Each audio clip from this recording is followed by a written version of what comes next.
जय जयसु प्रभु यीशु के अति सामर्थ्यवान नाम पर आप सभी लोगों को फादर अभिवादन करते हैं। बाइबल तीर्थ यात्रा के 296वां दिन में हैं।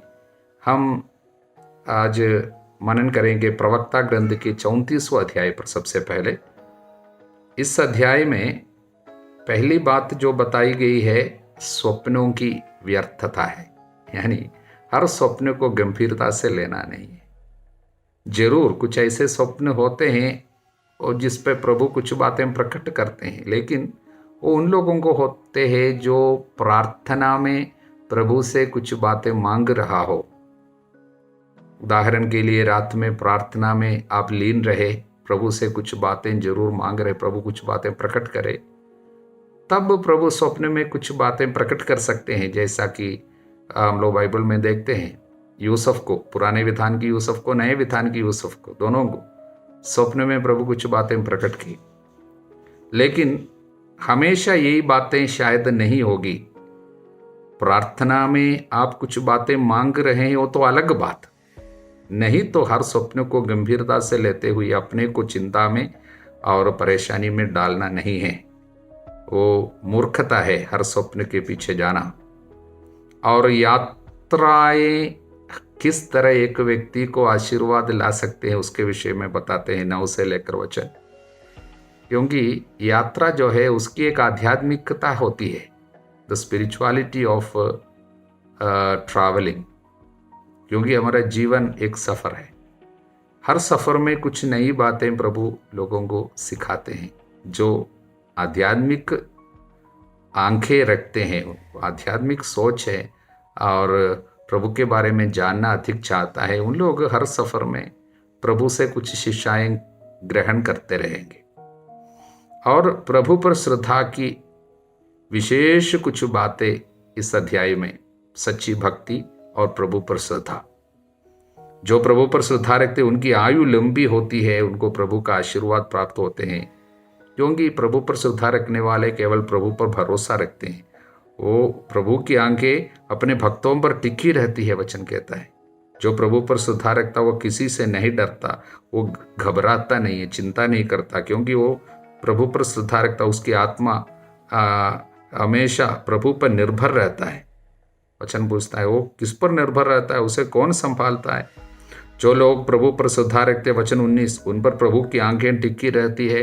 प्रभु पक्की ढाल, सुदृढ़ आधार, लू से आश्रय, दोपहर की धूप से छाया, ठोकर खाने से बचाता। इस तरह अनेक सुंदर बातें प्रभु पर श्रद्धा रखने वालों को मिलते हैं। उसके विवरण यहाँ पर है। और आगे बलिदान के बारे में कुछ बातें बताई गई हैं। चढ़ावा, बलिदान को प्रभु तभी स्वीकार करते हैं जब उस व्यक्ति पे जो बलि चढ़ाते हैं उनके हृदय में प्रभु के प्रति श्रद्धा हो। इसलिए वचन 22, अन्याय की कमाई का चढ़ावा दूषित है, पापियों की भेंटें प्रभु को ग्राह्य नहीं होती। सर्वोच्च प्रभु को पापियों के चढ़ावे प्रिय नहीं होते। बलिदानों की बहुलता के कारण पाप क्षमा नहीं करता। हालेलुया। और किसी से चोरी करके या किसी को धोखा देके किसी को दुख देने के बाद कुछ कमाया, वो सब आप प्रभु को बलिदान में देते हैं, उससे आपको नुकसान होंगे, आशीर्वाद नहीं। इसलिए नबियों में कई लोगों ने व्यर्थ धर्माचरण के खिलाफ कड़ी चेतावनी दी है। विशेषकर इस तरह का चढ़ावा और बलिदान अर्पित करते हैं, लेकिन हृदय में आज्ञाकारिता नहीं है, विनम्रता नहीं है, प्रभु पर श्रद्धा नहीं है, मनुष्यों को दिखाने के लिए केवल कुछ करते हैं और यूं ही प्रभु को प्रसन्न करने के उद्देश्य से करते हैं, लेकिन हृदय में विनम्रता नहीं है और पाप छोड़ने का आग्रह नहीं है, तो ये सारी बातें मनुष्य के लिए आशीर्वाद नहीं बल्कि श्राप और तकलीफ ला सकते हैं। उसके विषय में भी प्रभु यहाँ पर एक चेतावनी दे रहे हैं। हालेलुया। यिर्मयाह नबी के 33वां अध्याय मुख्य रूप से संदेश है इज़राइल और यहूदा के उद्धार की प्रतिज्ञा। नबी को यह संदेश तभी प्राप्त हुआ जब नबी कारागृह में था, बंदी था। राजा सिदकिय्याह ने उन्हें कारागृह में रखा है। मुख्य रूप से 7 बातें इस अध्याय में प्रभु बताना चाहते हैं। पहली बात, वचन 3, यदि तुम मुझे पुकारोगे तो मैं तुम्हें उत्तर दूंगा और तुम्हें ऐसी महान तथा रहस्यमय बातें बताऊंगा जिन्हें तुम नहीं जानते। तुम मुझे पुकारो, पुकारो, पछतावे के साथ, विनम्रता के साथ जब तुम पुकारोगे मैं उत्तर दूंगा। ये पहली बात। दूसरी बात है, तुमको चाहिए कि बाबुल के अधिकार को स्वीकार करो। उनके खिलाफ अभी लड़ने नहीं जाना। उनके अधिकार को स्वीकार करना ये विनम्रता सीखने का समय है और अपने पापों के प्रायश्चित का समय है। प्रभु की अनुमति है इस विषय पर, इसलिए लड़ते हुए अपना जीवन नष्ट करने नहीं जाना, बल्कि अधीनता स्वीकार करो। यह संदेश प्रभु दिया। लेकिन प्रभु का हाथ आपके ऊपर रहेंगे और प्रभु संभालेंगे जरूर, लेकिन अब कुछ समय के लिए विनम्रता से उनकी अधीनता को स्वीकार करना होगा। तीसरी बात वचन 6 में लिखा है, मैं अब इसे स्वस्थ और चंगा कर दूंगा। मैं लोगों को चंगा करूंगा, उन्हें प्रचुर शांति और सुरक्षा प्रदान करूंगा। तो प्रभु वादा कर रहे हैं, मैं शांति, चंगाई, सुरक्षा प्रदान करूंगा। तीसरी बात। चौथी बात, जब तुम इस तरह सहोगे, दुख तकलीफ से होकर गुजरोगे, तब मैं क्या करूंगा? मैं सभी अपराध धो डालूंगा जो तुमने मेरे प्रति पाप कर किए, और मैं तुम्हारे सभी कुकर्म क्षमा कर दूंगा जो उनसे मेरे प्रति पाप और विरोध के कारण हुए हैं। वचन 8। इसलिए पाप क्षमा, अपराधों को प्रभु धो डालेगा ये विपत्ति के समय में। यही है चौथी बात। पांचवी बात, प्रभु यरूशलेम के लिए शांति, आनंद और आराधना यरूशलेम में वो वापस दे देगा। अब आराधना सब बंद हो रही है और शांति नहीं है, आनंद नहीं है, शादी वगैरह नहीं है, लेकिन प्रभु वो सब लौटा देगा। वचन 11, प्रसन्नता और आनंद की ध्वनियां, फिर वर वधु के स्वर तथा प्रभु के मंदिर में आभार बलि अर्पित करते समय लोगों के गीत के शब्द, यानी आराधना वहां पर फिर से शुरू होंगे। और छठवीं बात बहुत ही सुंदर और एक मसीहा से जुड़ी हुई प्रतिज्ञा, मेसियानिक प्रॉमिस। वचन 15 में हम पढ़ते हैं, उन दिनों और उस समय दाऊद के लिए एक धर्मी वंशज उत्पन्न करूंगा जो देश पर न्यायपूर्वक शासन करेगा। उन दिनों यूदा का उद्धार होगा, यरूशलेम सुरक्षित रहेगा। यरूशलेम का नाम रखा जाएगा, प्रभु ही हमारा न्याय है। वचन कहता है, एक राइचुअस ब्रांच उत्पन्न करूंगा, एक धर्मी वंशज, वो मसीहा के बारे में। हालेलुया। और अंतिम बात, प्रभु उनके भाग्य को पलट देगा और उन पर दया करेगा, डिवाइन मर्सी। अंतिम वचन में लिखा है, मैं उनका भाग्य पलट दूंगा, उन पर मैं कृपा करूंगा। भाग्य को पलटने की बात और दया की बरसात, ये सब कलीसिया पे प्रभु इस भविष्यवाणी को पूरा कर रहे हैं। कलीसिया में ही ये भविष्यवाणी सब पूरी हुई है। प्रभु को धन्यवाद। यही है अध्याय 33। अध्याय 34 मुख्य रूप से केवल 2 संदेश लेकर आते हैं। आसानी से इस अध्याय को हम समझ सकते हैं। पहला संदेश यही है, 1 से 7 तक के वचनों में प्रभु यिर्मयाह को समझाया कि इस नगर के साथ और इस राजा के साथ सब क्या बीतने वाले। इसलिए प्रभु कहते हैं, जाकर उनको समझाना कि आप कितना भी मेहनत करें, कितना भी कोशिश करें, ये नगर को अभी बचा नहीं पाएगा, यानी यरूशलेम को। शत्रु जरूर आपके ऊपर अधिकार लेगा, इस शहर को नष्ट करेगा, आपको यानी राजा को इस देश से गुलाम बनाकर बाबुल देश लेकर चलेंगे। आपको जाना ही पड़ेगा। वहां पर आप तलवार से नहीं मरेंगे, शांतिपूर्वक मरेंगे, लेकिन वहीं मरेंगे, अपने देश पे नहीं। ये संदेश सबसे पहले सुनाया। राजा सिदकिय्याह के विषय में। दूसरा संदेश दास प्रथा के विरोध में प्रभु की वाणी है। इस्राएलियों ने एक फैसला लिया, यानी यूदा के लोगों ने मंदिर में जाकर एक फैसला लिया था। राजा सिदकिय्याह भी उनको ये फैसला लेने के लिए बाध्य किया था। क्या है? उन लोगों ने ये फैसला लिया कि हमारे बीच में से दास दासियों की रखने की प्रथा, अपने लोगों को दास बनाकर गुलाम बनाकर रखते थे, गुलामी को समाप्त करेंगे। लो फैसला लिया। लेकिन कुछ समय के बाद उनको समझ में आया, अगर दास दासियां होते समय बहुत अच्छा लगता था, काम सब उन लोग कर लेते थे, अब उसके बिना रह नहीं सकेगा। इसलिए उन लोग अपनी फैसला को रद्द कर दिया, फिर से जाके उनको दास बनाया। जो गुलाम थे उनको आज़ादी दिया, थोड़े समय में उनको फिर से पकड़ के आया, गुलाम बनाया। इसके विषय में प्रभु क्या कहा? 15वां वचन, कुछ समय पहले तुमने पश्चाताप किया, तुम में से प्रत्येक ने अपने पड़ोसी की स्वतंत्रता की घोषणा की, जो मेरी दृष्टि में उचित है। तुमने मेरे निवास में, जो मेरे नाम से प्रसिद्ध है, मेरे साथ विधान स्थापित किया था।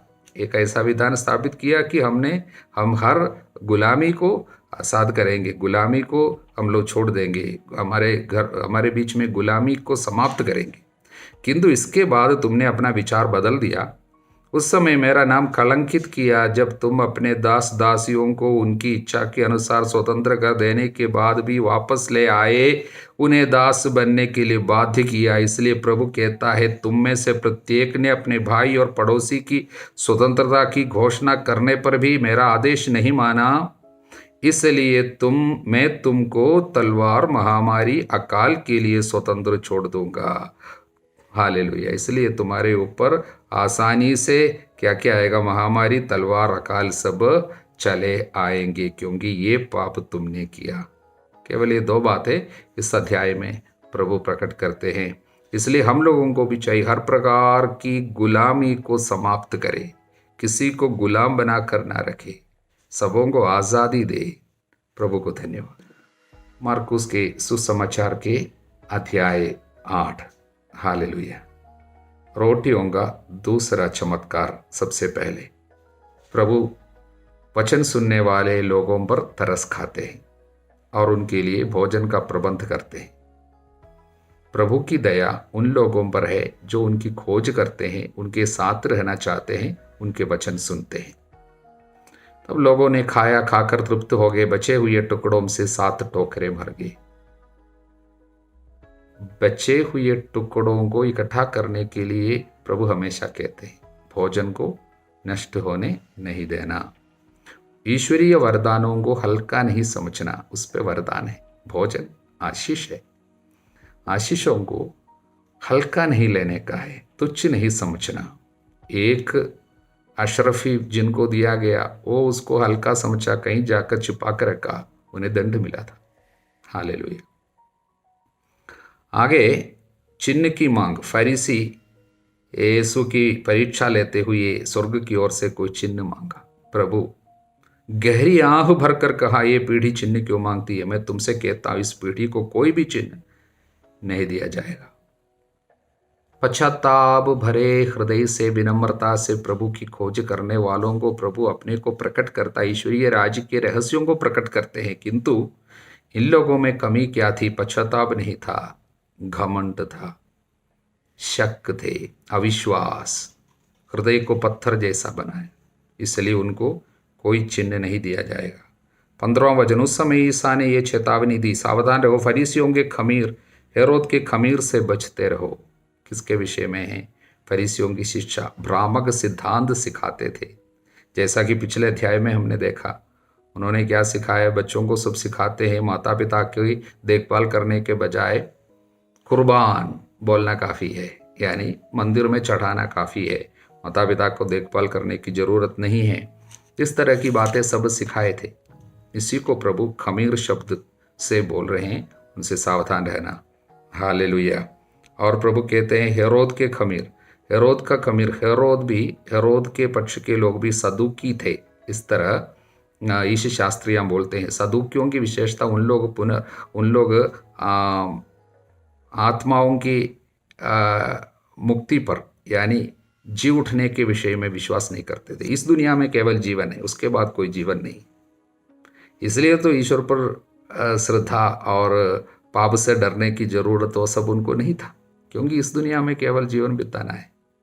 इसलिए इस तरह की शिक्षाओं से सावधान रहना। कारण क्या है, ये जल्दी फैल जाती है। भ्रामक सिद्धांत जो है, पाप जो है, पाप की शिक्षा जो है, गलत शिक्षा जल्दी फैल जाती है, इसलिए सावधान रहने को। आगे हम बत्सैदा में प्रभु के द्वारा एक चंगाई देखते हैं। वचन 22, लोग एक अंधे को ईसा के पास ले आए, उनसे प्रार्थना की, आप इस पर हाथ रख दीजिए।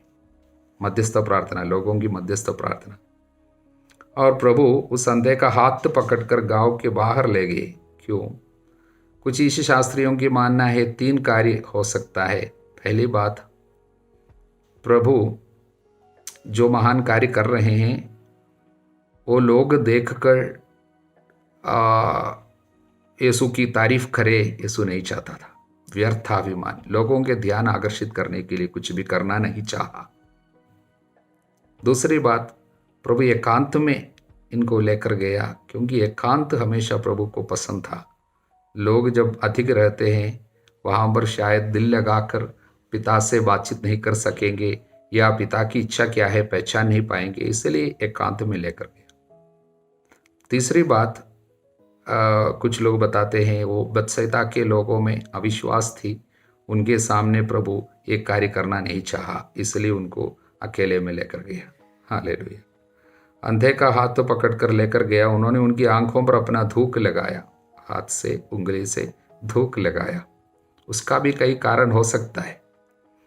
कुछ ईश शास्त्रियां बोलते हैं धूक जो है वो शब्द का प्रतीक है, ईश्वर का शब्द मसीहा है, इसलिए ईश्वर के धूक जो है अपना शब्द रखने का, अपना वचन भेजने का एक प्रतीक है। वचन स्वयं यीशु है, उसको भेज रहे हैं। यीशु के वचन में चंगाई है, यीशु के धूक में भी चंगाई है। देखिए अभी कोविड के समय में सब लोग मुंह को सब छिपाते हैं। कारण क्या है? यहाँ से निकलने वाले धूक पर बीमारी फैल सकती है, लेकिन यीशु की धूक की विशेषता, उसके द्वारा पवित्रता फैलती है, चंगाई फैलती है। हालेलुया। और प्रभु ने हाथ रखा और उनसे पूछा, क्या देख रहे हो? तब उसने कहा, मैं लोगों को देखता हूं, वे पेड़ों जैसे लगता है किंतु चलते हैं। पूर्ण चंगाई उनको नहीं मिली। हालेलुया। ये चंगाई धीरे धीरे पूर्ण होते हैं। हालेलुया। ऐसा कुछ हीलिंग्स होती है जो ग्रेजुअल हीलिंग है। हीलिंग का कार्य शुरू हो गया आज, लेकिन धीरे से वो पूर्ण होगा। अभी शुरू हो गया, लेकिन रास्ते में चंगाई मिल गई। ऐसा बाद में ऐसे चंगाई, इसके पहले प्रभु कुछ कोढ़ियों को चंगाई देते हैं तो उन लोग रास्ते में चंगे हो जाते हैं।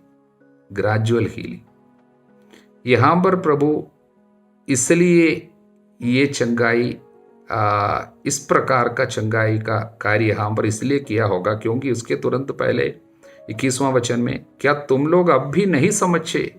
प्रभु ने शिष्यों से पूछा। उनके प्रतीक हो सकते हैं ये अंधा, देखते नहीं, लेकिन प्रभु उनसे कहते तुमको चंगाई मिलेगी, लेकिन धीरे से, ग्रेजुअली। हालेलुया। पार्शियल हीलिंग अभी है, लेकिन पूर्ण हीलिंग रास्ते में मिल जाएंगे धीरे से। हालेलुया। उसके बाद पेतरुस के विश्वास की घोषणा, अब मसीह है उसने कहा। लेकिन मसीहा के बारे में उनका विचार यही था कि राजनैतिक अधिकार के साथ राजनीति में आने वाले, शत्रुओं के ऊपर अधिकार जताने वाले मसीहा राजा बनेगा। दुनिया की दृष्टि से केवल देखते थे, ईश्वरीय दृष्टि तब भी नहीं मिले थे। इसलिए उसके तुरंत बाद प्रभु उनको ईश्वरीय कार्य समझा रहे हैं। शिष्यों को स्पष्ट शब्दों में समझाने लगे, मानव पुत्र को बहुत दुख उठाना होगा, दुख उठाने वाला मसीहा को वे कभी सोच नहीं सकते थे। मसीहा सामर्थ्य का प्रतीक था, कमजोरी और सहन का प्रतीक कभी नहीं था उनके लिए। इसलिए तुरंत पेतरुस ने यीशु को अलग ले जाकर फटकारने लगा। इतना हिम्मत दिखाया यीशु को फटकारने तक, क्योंकि वो अपना प्यार ही प्रकट कर रहा था। लेकिन वो प्यार सांसारिक प्यार, ईश्वरीय प्यार नहीं था। ईश्वर के आंखों से कार्यों को देख नहीं पाया। इसलिए प्रभु ने कहा, हट जाओ शैतान। इसके तुरंत पहले ईश्वर की आत्मा पेतरुस के द्वारा बोल रहा था। प्रभु ने उसकी तारीफ की। अब तुरंत शत्रु शैतान पेतरुस के द्वारा बोल रहे। पेतरुस ने यहाँ पर जानबूझकर अनुमति तो नहीं दिया होगा। पेतरुस को मालूम ही नहीं था कि शत्रु हमारे जीव को इस्तेमाल कर रहे। कारण क्या है? प्रभु ने बोला, तुम ईश्वर की बातें नहीं बल्कि मनुष्यों की बातें सोचते हो। हालेलुया। यही है कारण। हमेशा ईश्वर की बातें सोचने वालों में पवित्र आत्मा कार्य करेगा, लेकिन मनुष्य की बातें सोचने पर दुष्ट आत्मा हमारे जीव को इस्तेमाल कर सकते, हमारे द्वारा कार्य कर सकते, हमको पता भी नहीं चलेगा। इसलिए हमेशा स्वर्ग की बातें सोचने के लिए, जैसा कि कोलोसियों के पत्र अध्याय 3:2 में, आप लोग ऊपर की चीजें सोचना, धरती की नहीं। ऐसी एक कृपा हम लोग आज प्रभु से मांगे, प्रभु हम ऊपर की बातों पे ध्यान लगा सके। मुझे प्राप्त पुरोहिताय अधिकार से यीशु प्रभु के सामर्थ्यवान नाम से मैं आपके लिए आशीर्वाद मांगता हूं। प्रभु की बातें सोच सके, धरती की चीजें नहीं, ईश्वरीय चीजें, स्वर्ग की चीजें, स्वर्गीय बातें सोच सके, समझ सके, ऐसी चर्चा कर सके। पिता, पुत्र, पवित्र आत्मा के नाम पर।